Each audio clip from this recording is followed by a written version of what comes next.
देखो fluid dynamics हम पढ़ रहे थे, फ्लूइड डायनेमिक्स में अभी तक हमने पढ़ा किस तरह का पैटर्न होता है फ्लो का। लेमिनर फ्लो की बात की थी हमने, lines of flow, tubes of flow. Then हमने बात की थी इक्वेशन ऑफ कंटिन्यूटी की, कि अगर कोई लेमिनर फ्लो हो रहा है तो ट्यूब में हर क्रॉस सेक्शन पर जो वॉल्यूम फ्लो रेट रहेगा या जो मास फ्लो रेट रहेगा वो सेम रहेगा, वो कांस्टेंट रहता है थ्रू आउट। ठीक है, अब हम बहुत इंपॉर्टेंट प्रिंसिपल पढ़ रहे हैं, that is Bernoulli's principle. Bernoulli की जो इक्वेशन है वो बहुत इंपॉर्टेंट रोल प्ले करती है फ्लूइड डायनेमिक्स में। ठीक है, अगर कोई फ्लूइड का फ्लो हो रहा है तो हाइट, प्रेशर और काइनेटिक एनर्जी का किस तरह से वेरिएशन होता है फ्लो में, ठीक है, वो चीज हम पढ़ेंगे। And that is very important, very interesting, बहुत अच्छे एप्लीकेशन है इसके। पहले तो हम ये जान लें कि बर्नौली का जो इक्वेशन है, जो बर्नौली का प्रिंसिपल है, that is based on energy conservation principle. ठीक है, जो बेसिक प्रीमाइस है that is total energy of system is conserve. अगर टोटल एनर्जी कंजर्व होती है, इन दैट केस जो एनर्जी का फॉर्म है बस वो बदलता है। अगर एक फॉर्म का एनर्जी कम हो रहा है तो दूसरे फॉर्म में वही एनर्जी बढ़ेगा। ठीक है, तो एनर्जी कंजर्वेशन प्रिंसिपल पर बेस्ड है। ध्यान से सुनना, जो डेरिवेशन है उसको ध्यान से समझना और लॉजिक को ध्यान से समझना, और डाउट हो तो पूछना। ठीक है,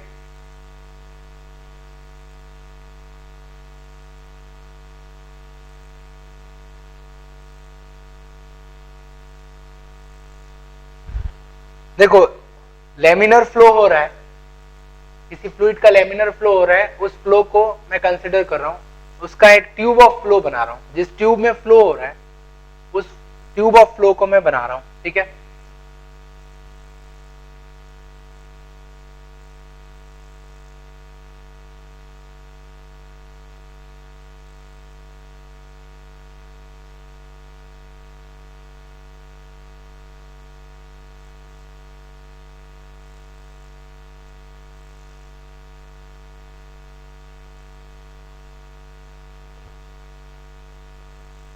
इस तरह से फ्लो हो रहा है।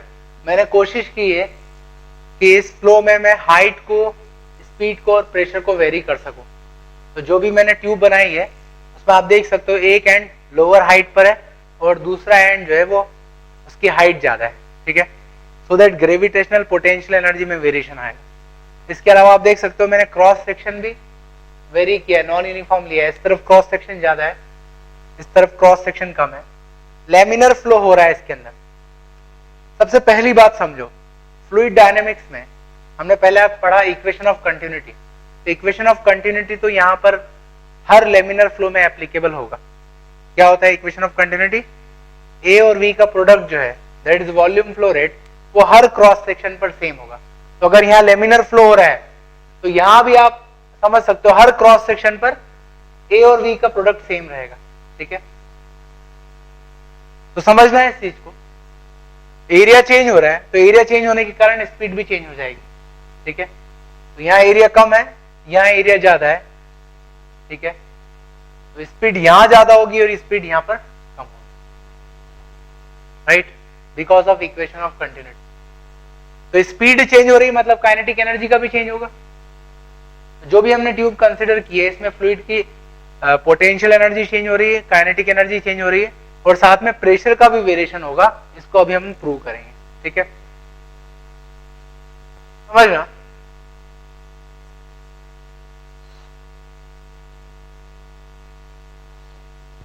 मैं दो क्रॉस सेक्शन कंसिडर कर रहा हूं। ये जो क्रॉस सेक्शन है इसको मैं कह रहा हूं A B, cross section A B, और ये है क्रॉस सेक्शन सी डी। ठीक है, फ्लूइड लगातार फ्लो हो रहा है एट एनी मोमेंट। किसी मोमेंट पर हम पिक्चर ले लेते हैं फ्लूइड का। ठीक है, तो फ्लूइड लगातार फ्लो हो रहा है at any moment A B से सी डी तक। जितने भी फ्लूइड एलिमेंट्स होंगे, जितने भी पार्टिकल्स होंगे, उन सब का जो कलेक्शन है उसको मैं अपना सिस्टम कंसिडर कर रहा हूं। मेरी बात समझ रहे हो? लगातार फ्लो चल रहा है फ्लूइड का। ठीक है, मैंने ऑब्जर्वेशन स्टार्ट किया से t इक्वल टू 0 पर, तो t इक्वल टू 0 पर मैं पिक्चर ले लूंगा और उस पिक्चर में ए बी से सी डी क्रॉस सेक्शन के बीच में स्पेस में जितने भी फ्लूइड एलिमेंट्स हैं उन सभी फ्लूइड एलिमेंट्स का जो कलेक्शन है, जो ग्रुप है, उसको मैं सिस्टम कंसिडर कर रहा हूं। ठीक है, उनमें जो भी चेंजेस होंगे उसको मैं ऑब्जर्व करूंगा। ठीक है, ध्यान रखना इस बात। अब सबसे पहले तो मैं डिफरेंट वेरिएबल्स को डेजिग्नेट करूं। हाइट की बात करें तो जो सेंटर ऑफ क्रॉस सेक्शन है उसका इस रेफरेंस लाइन से जो हाइट है उसको मैं h1 ले रहा हूं। ठीक है, सेम रेफरेंस लाइन से दूसरे क्रॉस सेक्शन की जो हाइट है उसको मैं ले रहा हूं h2। ठीक है, h1 और h2। इसके अलावा स्पीड की बात करूं तो यहां पर पार्टिकल्स की स्पीड ले रहा हूं मैं v1, दैट इज v1। यहां का एरिया ऑफ क्रॉस सेक्शन है a1, उसी तरह से यहां की स्पीड है v2 और यहां का area of cross section a2 है। हमने पढ़ा था कि किसी भी फ्लूइड में हर जगह प्रेशर होता है, मैं प्रेशर को भी मेंशन कर दूं। ठीक है, इस पॉइंट पर प्रेशर है P1 और इस पॉइंट पर मतलब इस क्रॉस सेक्शन पर, ठीक है, प्रेशर है P2। तो प्रेशर, स्पीड और हाइट ये वेरिएबल्स हमने मेंशन कर दी। ठीक है, अब समझना ध्यान से, ए बी से लेकर सी डी तक जो भी पार्टिकल्स हैं, जो भी फ्लूइड के एलिमेंट्स हैं, उनका कलेक्शन जो है उसको मैं सिस्टम कंसिडर कर रहा हूं। टी इक्वल टू 0 पर मैंने पिक्चर लिया, लगातार फ्लो चल रहा है, तो टी इक्वल टू 0 पर एक बार मैं फिर मेंशन कर दूं, ए बी से लेकर सी डी तक जो फ्लूइड एलिमेंट्स हैं वो सिस्टम है। ठीक है, इस तरह से ये पार्टिकल्स मोशन कर रहे होंगे।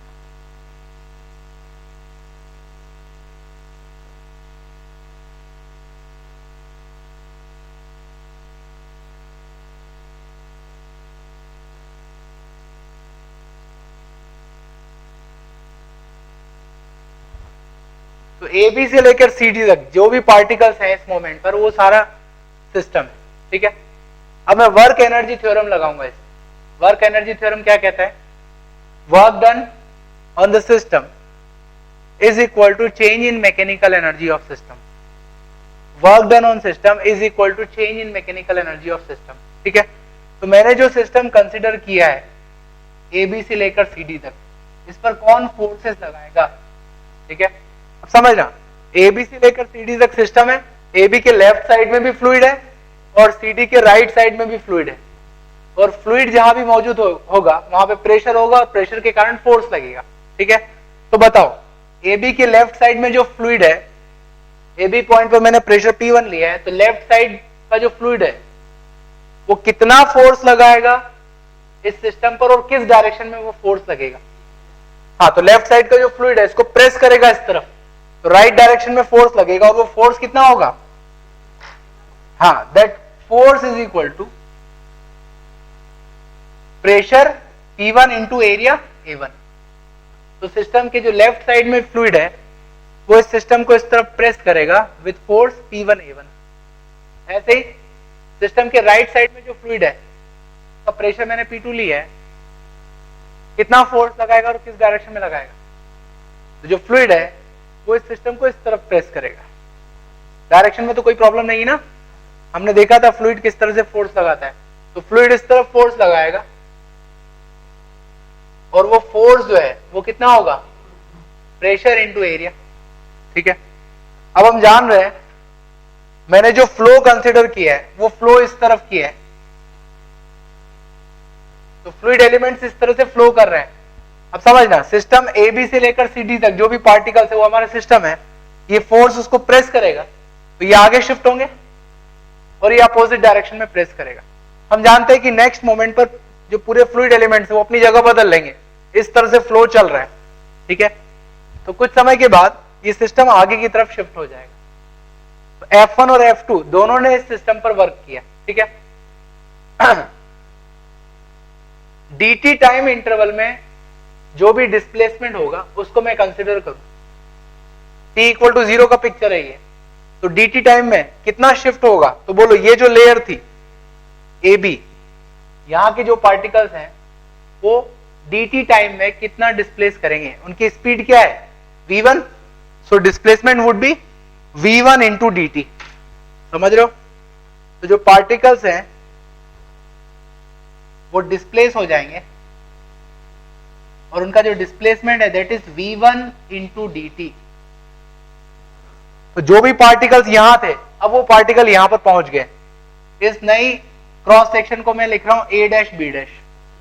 ठीक है, तो ये शिफ्ट हो गए और ये शिफ्ट होके फ्लूइड कहां गया होगा? आगे की तरफ। तो ये भी शिफ्ट हो गया होगा। इसका डिस्प्लेसमेंट कितना होगा बोलो? स्पीड है v2, dt टाइम में डिस्प्लेसमेंट होगा इसका v2 इंटू डी टी। तो v2 dt डिस्प्लेसमेंट होगा इधर। हम जानते हैं कि हमने एरिया ज्यादा लिया है तो स्पीड कम हो जाएगी तो डिस्प्लेसमेंट उस तरफ कम होगा। एनीवे बट वॉल्यूम सेम रहेगा। ये इक्वेशन ऑफ कंटिन्यूटी से जानते हैं। जो नया क्रॉस सेक्शन है उसको मैं कह रहा हूं सी डैश डी डैश। अब लॉजिक समझना। सबसे पहले तो मैं बात करूं what is work done by the force because of pressure. Left और राइट साइड के दोनों जो फ्लूइड के सेक्शन है वो इस पे फोर्स अप्लाई कर रहे हैं। उस फोर्स ने कितना वर्क किया इस इंटरवल में? तो work done on the system, system पर कितना वर्क किया गया? यस, उस वर्क को मैं W कह रहा हूं। That work is W। Yes, what is work done?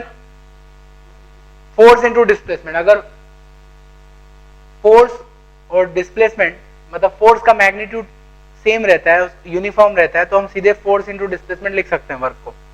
अब ये फोर्स पॉजिटिव वर्क कर रहा है क्योंकि जिस डायरेक्शन में फोर्स लग रहा है उसी डायरेक्शन में डिस्प्लेसमेंट है, और ये फोर्स नेगेटिव वर्क कर रहा है क्योंकि फोर्स का डायरेक्शन तो ये है बट डिस्प्लेसमेंट इस तरफ अपोजिट। सो वर्क डन क्या होगा? F1 इंटू डिस्प्लेसमेंट कितना है उस तरफ v1 dt minus F2 into v2 dt। So work done is equal to, force की वैल्यू रख दो, सो P1 A1 v1 dt minus P2 A2 v2 dt। ठीक है, जैसा कि मैंने कहा कि लेमिनर फ्लो है तो बाय इक्वेशन ऑफ कंटिन्यूटी हम ये तो लिख सकते हैं A1 V1 equal to A2 V2। Volume flow rate तो हर जगह सेम रहेगा। ठीक है, तो उस लॉजिक से A2 V2 को A1 V1 लिखा जा सकता है। A1 V1 कॉमन ले लो, dt को भी कॉमन ले लो, तो ये बचेगा P1 minus P2 into A1 V1 dt। ठीक है, तो ये तो सिस्टम पर वर्क हुआ है। बाहर से जो फोर्स लग रहा है उसने इतना वर्क किया है सिस्टम पर। ठीक है, by work energy theorem we can say that work done on the system is equal to change in mechanical energy of system. अभी मैकेनिकल एनर्जी में जो चेंज हो रहा है उसको भी मैं अभी डिराइव करूंगा, उसको भी बताऊंगा आप। ठीक है, पहले इसको ड्रॉ कर लो। लिख लिया वर्क डन? ठीक है,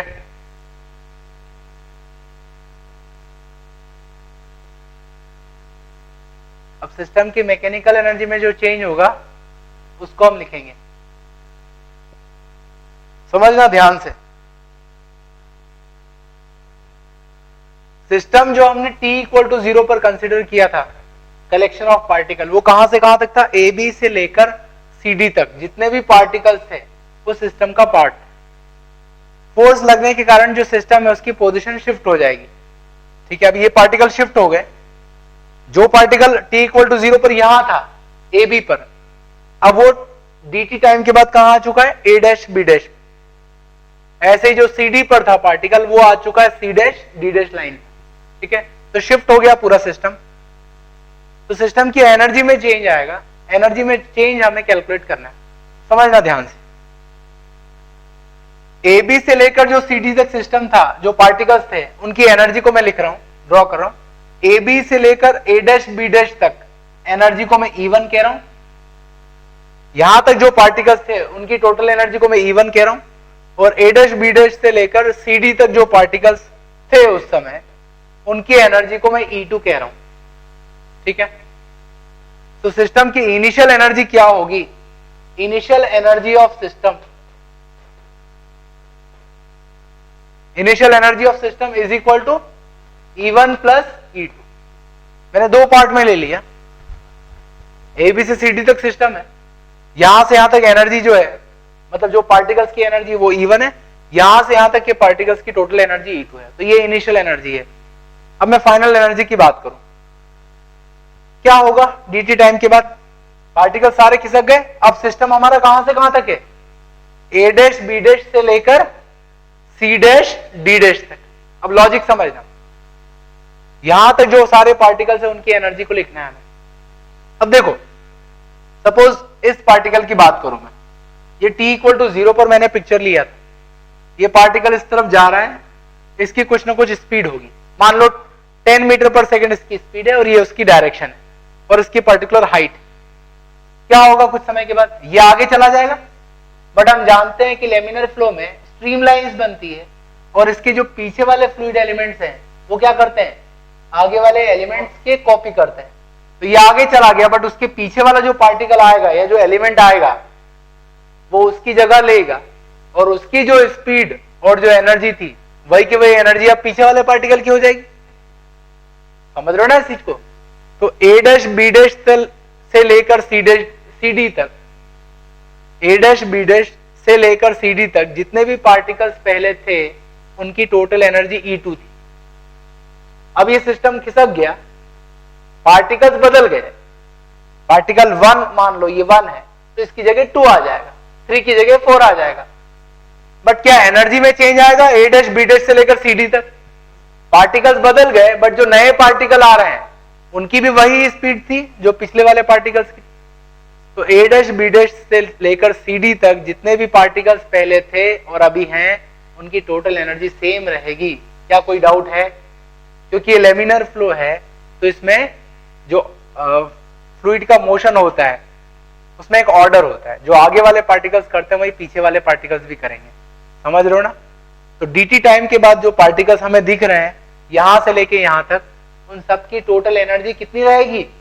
E2 रहेगी। ठीक है, dt टाइम के बाद जो सिस्टम है उसमें इस तरफ भी पार्टिकल्स आ गए शिफ्ट होके, तो यहां जो पार्टिकल्स मोशन कर रहे होंगे उनके पास भी कुछ एनर्जी होगी, CD से लेके C डैश D डैश तक आ जाएंगे या नहीं? dt टाइम के बाद शिफ्ट हो जाएगा पूरा सिस्टम, तो यहां जो पार्टिकल्स आ जाएंगे उनकी एनर्जी को मैं E3 कह रहा हूं। तो सिस्टम की फाइनल एनर्जी क्या हो जाएगी बताओ? हाँ, तो system a dash b dash से लेकर c डैश d डैश तक है, इसकी टोटल एनर्जी होगी E2 प्लस E3। तो change in mechanical energy of system is equal to, difference ले लो, तो डिफरेंस क्या होगा? It is E3 minus E1। E2 तो कैंसिल हो जाएगा, तो change in mechanical energy is E3 minus E1। मतलब अभी हमें क्या करना है, यहां का जो कलेक्शन था उसकी टोटल एनर्जी लिखना है E1, यहां का जो कलेक्शन है उसकी एनर्जी लिखना है और उनका डिफरेंस लेना है। ठीक है, तो हम करते हैं। Yes, what is mechanical energy? It is kinetic energy plus potential energy. समझ रहे हो ना इस चीज को? तो यहां पर जो पार्टिकल्स थे उनका मास मैं dm कंसिडर कर ला, ए बी से लेकर a डैश b डैश तक का जो सेक्शन है, ये जो स्लैब है, इसमें जितने भी पार्टिकल्स हैं उनका टोटल मास जो है वो dm। ठीक है, तो what is total energy? Kinetic energy plus potential energy. तो kinetic energy is half dm, speed कितनी है यहाँ पे? v1, यूनिफॉर्म सेक्शन लिया है, एरिया सेम है तो स्पीड सेम रहेगी, v1 square plus potential energy कितनी होगी? Because of height, gravitational potential energy कितनी होगी? h1 हाइट है, सो इट इज dm, हाँ, gh1। कुछ गलती की हमने, मैंने ये E1 लिखा है, ठीक है, मैं इसको अलग से लिख लूंगा डिफरेंस को। ये E1 लिखा है हमने, यहां की जो एनर्जी है E1 उसको मैंने लिखा है। ऐसे यहां पर जो सिस्टम आ गया, यहां के जो सिस्टम का पार्ट होगा उसकी एनर्जी क्या होगी बोलो? E3। अभी इस सिस्टम में जो पार्टिकल्स हैं उनका टोटल मास कितना होगा, क्या वो भी डीएम होगा because of equation of continuity? सोचो आप इस चीज को, ये फ्लूइड यहां से यहां तक शिफ्ट हो गया, तो ये जो फ्लूइड था ए बी से लेकर ए डैश बी डैश तक, ये आगे शिफ्ट हो गया होगा, तो वो कहां अपीयर हुआ है, यहां पे अपीयर हुआ है। जितना फ्लूइड का इनपुट है, जितना फ्लूइड आ रहा है, उतना ही फ्लूइड आगे की तरफ जाएगा। तो डीएम यहां से शिफ्ट हुआ है, तो वो अल्टीमेटली डीएम इस तरफ भी शिफ्ट होना चाहिए, क्योंकि टोटल वॉल्यूम कंजर्व है, टोटल मास कंजर्व है। तो इस तरफ का जो एलिमेंट है उसका भी मास क्या होगा, डीएम ही होगा। तो एनर्जी क्या होगी यहां की, हाफ डीएम, स्पीड कितनी है v2 square plus gravitational potential energy dmgh2। ठीक है, तो ये तो हमने एनर्जी लिख दी। ओके, अब एनर्जी का डिफरेंस ले लेंगे। तो डेल ई इज डिफरेंस लो, तो डीएम को कॉमन निकाल के बाहर कर दिया मैंने, E3 माइनस E1 लेना है हमें।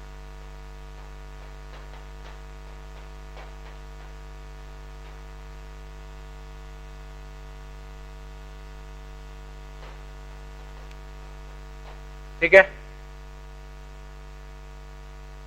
Now by work energy theorem, work energy theorem से क्या लिख सकते हैं हम, work done on system is equal to change in mechanical energy. ठीक है, तो वर्क कितना किया गया, हमारे पास एक्सप्रेशन है P1 minus P2 into A1V1 dt is equal to change in mechanical energy dm। Mass को क्या लिखा जा सकता है, सोचो, mass is density into volume. Volume, वो जो सेक्शन लिया था हमने उसका वॉल्यूम क्या था, उसका area of cross section A1 था। याद करो, ए बी से लेकर ए डैश बी डैश तक जो स्लैब थी उसका area of cross section A1। Displacement कितना था उसका, V1 dt, वो लेंथ हो गई, तो स्लैब का वॉल्यूम कितना हो जाएगा, A1V1 dt। तो मास को लिख सकता हूं मैं density into volume A1V1 dt। ठीक है, V2 square minus V1 square by 2 plus G H2 minus H1। ठीक है, इसको सिंप्लीफाई करेंगे, फिर लिख लो आप। ठीक है, अब देख लो आप, दोनों तरफ जो कॉमन टर्म्स है उसको कैंसिल कर दो।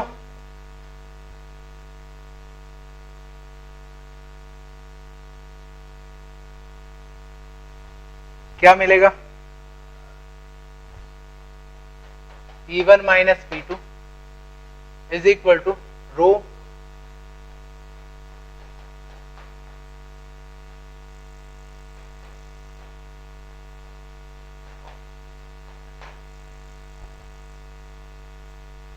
अब वेरिएबल्स को सेपरेट कर लो।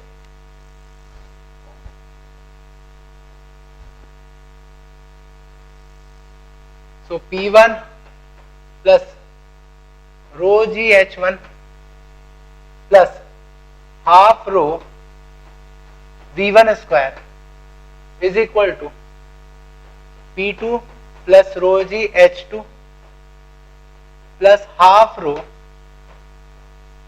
V2 square. ठीक है, तो 1 और 2 पर ये जो वेरिएबल्स हैं, ये जो भी टर्म्स हैं, इनका जो सम होगा वो सेम रहेगा। जो क्रॉस सेक्शन AB पर इन वेरिएबल्स का सम होगा, वही सम क्रॉस सेक्शन CD पर भी होगा। अब याद करो, हमने जो क्रॉस सेक्शन लिए थे वो आर्बिट्ररी लिए थे। अब कोई भी दो क्रॉस सेक्शन लेकर इस तरह से टर्म्स डिराइव कर सकते हो। ठीक है, कोई भी दो पॉइंट लिए जा सकते हैं। दैट मीन्स ये हुआ कि हर पॉइंट पर जहां भी लेमिनर फ्लो हो रहा है, हर पॉइंट पर वहां के pressure plus rho g h plus half rho v square, ये जो टर्म है उसका सम क्या होगा, कांस्टेंट होगा और सेम होगा। ठीक है, तो मैं लिख सकता हूं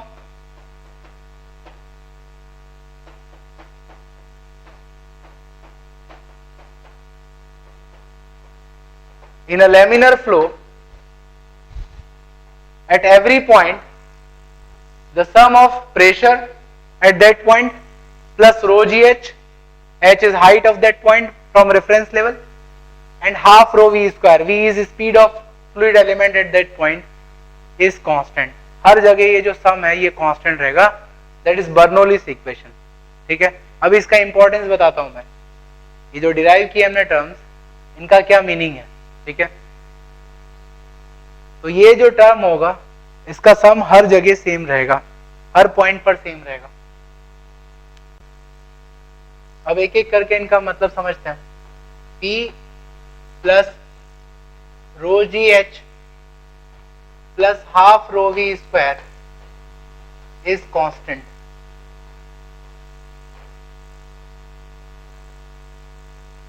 पहले मैं इस टर्म की बात करता हूं.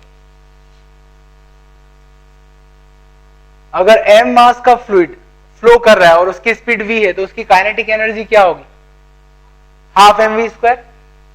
Kinetic energy per unit volume, उसके वॉल्यूम से डिवाइड कर दो, तो मास पर यूनिट वॉल्यूम क्या होगा, mass by volume is density. ठीक है, तो मैं लिख सकता हूं it is kinetic energy per unit volume.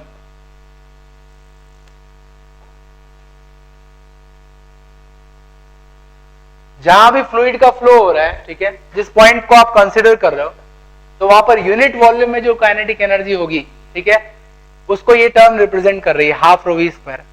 तो एक तरह से वहां की काइनेटिक एनर्जी को रिप्रेजेंट कर रही है यूनिट वॉल्यूम की. ठीक है, देन जो m मास का फ्लूइड एलिमेंट आपने कंसीडर किया है, रेफरेंस लेवल से उसकी हाइट h है, तो ग्रेविटेशनल पोटेंशियल एनर्जी क्या होगी उसकी, mgh. तो gravitational potential energy per unit volume, volume से डिवाइड कर दो, मास by volume is density. That means this term represents gravitational potential energy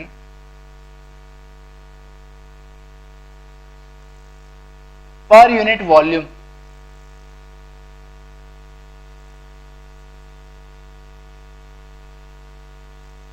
ठीक है, that is gravitational potential energy per unit volume, वहां की जो ग्रेविटेशनल पोटेंशियल एनर्जी होगी. ठीक है, अब एक और टर्म बची समझना, that is also very important, pressure. अब ये किस टाइप की एनर्जी को रिप्रेजेंट कर रहा है. ठीक है, तो समझो दो तरह से मैं बताऊंगा आपको, प्रेशर एनर्जी या इलास्टिक एनर्जी कहलाता है. हमने प्रेशर को डिफाइन किया था, याद करो, pressure is force per unit area. तब मैंने आपको बताया था कि pressure represents the effect of any force.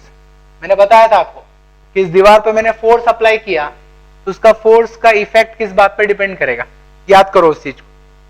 मैंने आपसे कहा था कि जो एटम्स से मिलकर ये स्ट्रक्चर बना है, मैटर बना है, तो एटम्स के बीच का जो फोर्स होता है, इंटर एटॉमिक फोर्स, वो स्प्रिंग की तरह होता है. इक्विलिब्रियम डिस्टेंस पर है तो फोर्स जीरो, जब पास में आएंगे तो क्या होगा, रिपल्सिव फोर्स डेवलप हो जाएगा, और अगर वो दूर जाएंगे तो अट्रैक्टिव फोर्स. तो जब मैंने इसको प्रेस किया था तो प्रेस करने के कारण क्या हो गया, जो आगे का सरफेस है उसके जो एटम्स हैं वो पीछे वाले एटम्स के पास में आ गए. तो कहने का मतलब है उनके बीच का जो स्प्रिंग है वो क्या हो गया, प्रेस हो गया, कंप्रेस हो गया. ठीक है, वो जो कंप्रेशन है वो प्रेशर को रिप्रेजेंट कर रहा है. अगर मैं वही फोर्स कम एरिया में अप्लाई करूंगा तो उस केस में जो कंप्रेशन होगा वो ज्यादा होगा. समझ रहे हो.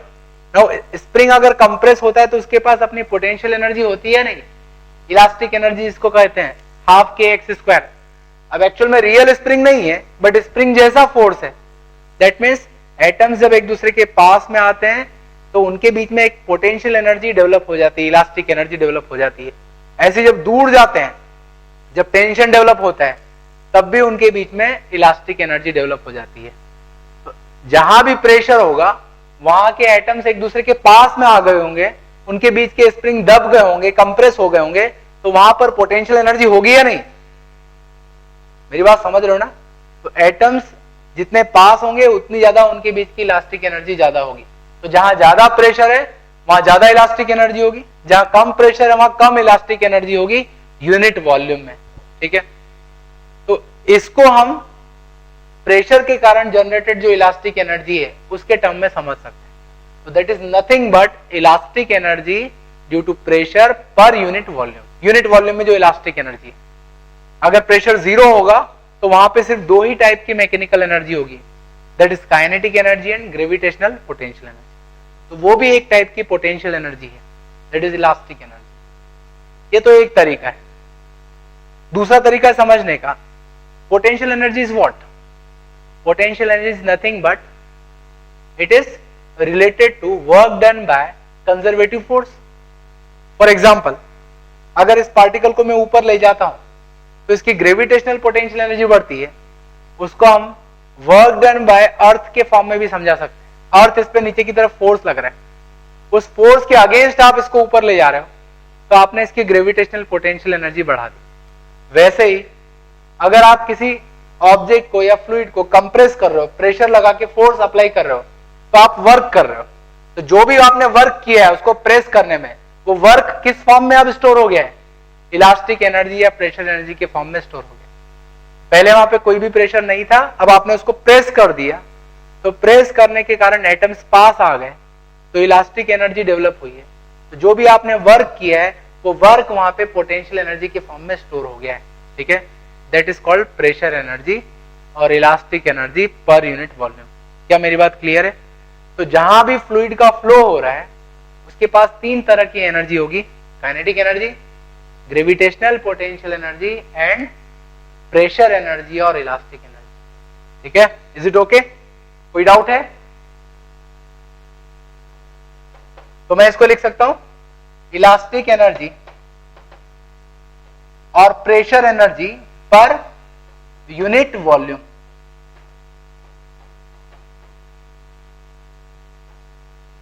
तो इनफैक्ट ये जो टर्म है, ये टर्म क्या रिप्रेजेंट कर रही है? Kinetic energy plus potential energy. Potential energy के 2 टर्म, 2 पार्ट है, elastic energy and gravitational potential energy. तो ये टोटल मैकेनिकल एनर्जी को शो कर रही है पर यूनिट वॉल्यूम की। इसलिए मैं इसको लिख सकता हूं mechanical energy density. Unit volume के मैकेनिकल एनर्जी को रिप्रेजेंट कर रही है, तो मैं इसको लिख सकता हूं मैकेनिकल एनर्जी डेंसिटी। तो अब क्या कहा जा सकता है? बर्नौली का जो इक्वेशन है उसको अब कैसे समझाया जा सकता है? अगर कहीं लेमिनर फ्लो हो रहा है, एक स्टेडी फ्लो हो रहा है, तो उस केस में हर पॉइंट पर, जहां भी फ्लो हो रहा है, कोई भी पॉइंट ले लो, हर पॉइंट पर जो मैकेनिकल एनर्जी की डेंसिटी होगी, यूनिट वॉल्यूम की जो टोटल मैकेनिकल एनर्जी होगी वो सेम होगी। हर पॉइंट पे वो मैकेनिकल एनर्जी सेम होगी। ठीक है, कहीं अगर काइनेटिक एनर्जी बढ़ती है तो बाकी 2 टर्म जो है या बाकी 2 एनर्जी है वो कम हो जाएगी। कहीं ग्रेविटेशनल पोटेंशियल एनर्जी बढ़ती है तो इन 2 का सम कम हो जाएगा। ठीक है, but total energy per unit volume जो है वो कांस्टेंट रहेगा। ठीक है, इसीलिए मैंने कहा शुरुआत में कि जो बर्नौलीज प्रिंसिपल है that is based on energy conservation. Total energy is constant, energy changes from one form to another, but total जो है उसका रिमेन, वो टोटल वुड रिमेन सेम, वो टोटल कांस्टेंट रहेगा। क्या मेरी बात क्लियर है? ठीक है।